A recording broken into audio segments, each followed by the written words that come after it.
My name is Kornegay, from Rocky Mount, North Carolina. Went to college in Raleigh at NC State. Moved to the Greenville area about 3 years ago. My life before Christ really, we were heavily involved in the church growing up. I always did.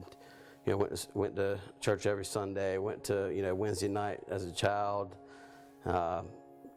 We did a lot of things with the group, and I just, looking back, I just realized that I was not saved that whole time.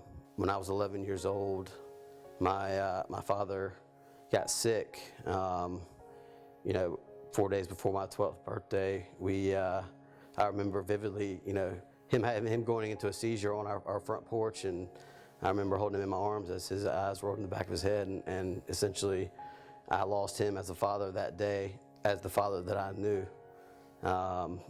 He was my best friend. He was my, that morning he was coaching my Little League baseball team.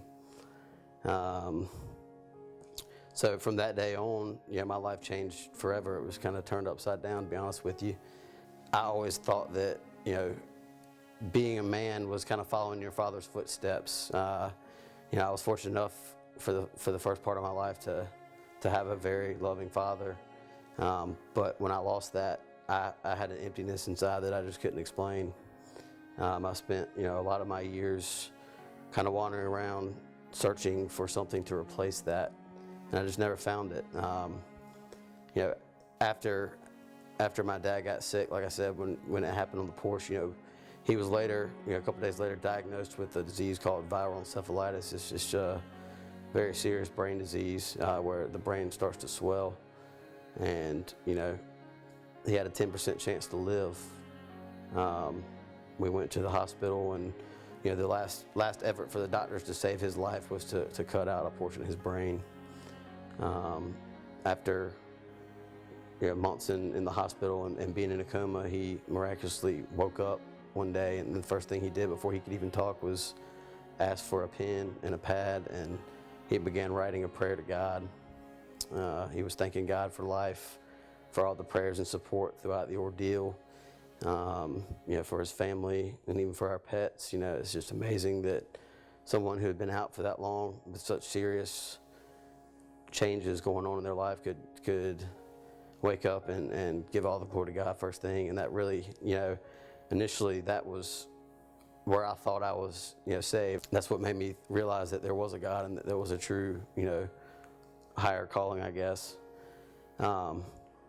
So yeah, my family, we were all so happy just to have Dad back. To most boys, I feel like the major defining moments of you becoming a man are your adolescence and having a father or a leadership, a paternal leadership in your life to kind of direct you on where you needed to go. And I felt like I didn't have that in my life as prevalent as I should have, and I really struggled with that. I struggled with the pain of wondering why that happened to me. Why would God take away my father when I needed him the most? Why did I have to go through that pain and suffering? What kind of God would do that to me? And as I got older, that hole inside my heart just grew bigger. I struggled more and more with those very questions, and I turned to selfish and worldly things to try and fill that void, whether it be relationships or drinking and partying, just trying to feel better about myself or trying to have control of my own life. That was the biggest struggle, for me, going through college and then even into my professional career. I was always seeking the same things, and I wasn't seeking God. And finally, I just got to the point where I was broken. I got down on my knees. I went back to the happiest days of my life, where my roots were, and realized that faith and God is really the only true happiness you can have. I started getting involved with, I started seeking answers in a way that I'd never seeked them. I was looking for people to kind of give me insight into what I could do to make my life better, or how I could seek God better. Started going to life group and interacting one-on-one with spiritual leaders in the church. And they really just gave me a completely different perspective and understanding of God's grace and how He uses sometimes he uses our suffering to bring us closer to him. One thing that I wasn't doing and making decisions and living my daily life was I wasn't going to the Word. You know, I wasn't seeking him in that way as far as, you know, what Scripture would tell me to do and how I should live my life and how I should address certain situations.